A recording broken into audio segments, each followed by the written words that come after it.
On voulait principalement aider des personnes autistes qui sont en milieu familial, donc qui habitent toujours avec leurs parents, qui sont à bout de souffle, épuisés, malades, vieillissants, etc. Tu sais. Donc, eux autres savaient ça. Alors, c'était des dossiers pour nous. Puis même au début, on n'avait pas les noms, c'était confidentiel. Fait que c'était des numéros, c'était des lettres, tu sais. Le dossier A, le dossier B. Et là, à un moment donné, on a su les noms, mais c'était encore un peu abstrait. Puis la semaine dernière, la photo avec le nom sur la porte de chambre, Alexandra va vivre là. Sarah va habiter cette chambre-là. Tu sais, Olivier, il habite dans cette chambre-là. Alexandre, il joue du piano. Chantal, elle aime les cartes routières. Elle aime ça lire des cartes routières. Marie-France, elle capote sa lecture. Elle va apporter sa chaise de lecture dans sa chambre.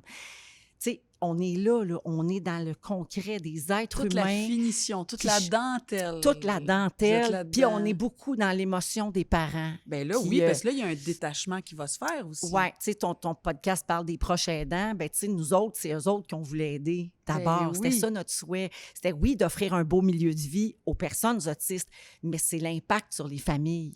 C'est ça qui est très, très, très grand et important. Mais c'est ça, je regardais les chiffres, là. Une personne autiste accueillie dans une de vos maisons, ça touche de 3 à 7 personnes. Ben oui, parce de que la famille les parents, immédiate. les frères et sœurs.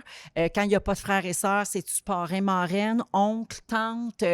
Tu sais, quand on dit ça prend un village, là, tu sais, ben pour des enfants qui sont pas neurotypiques ou des gens à besoins particuliers, c'est encore plus de monde. Il faut se relayer parce qu'il y a de la fatigue, il y a de l'épuisement. Quand un petit frère, une petite sœur, ça teinte toute ta vie de famille. Tu sais, on a une résidente, là, ses parents sont assez âgés. Elle a passé toute sa vie à la maison. Elle est dans la cinquantaine, OK? Donc, tu te doutes que ses parents, ils ont 75-80, là. Puis elle a une sœur. Fait que là, les parents, eux autres, ils sont dans le... Tu sais, quand je te parle d'émotion, il y a le soulagement de voir ce projet-là se concrétiser puis de voir que, OK, enfin, je vais respirer. Mais il y a un deuil aussi.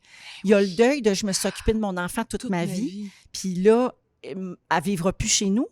Puis là, à côté, tu as la sœur. La sœur qui, elle, est plus dans le soulagement parce qu'elle, elle savait que c'était la prochaine, là. Quand les parents ne pouvaient plus aussi, les parents meurent. Sont à bout, là. Oui, puis elle, la prochaine sur la liste. Mais elle, là, moi, je la connais pas, sa sœur, là, tu sais.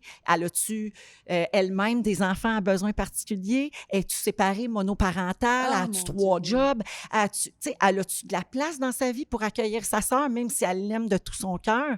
Peut-être que non, tu sais.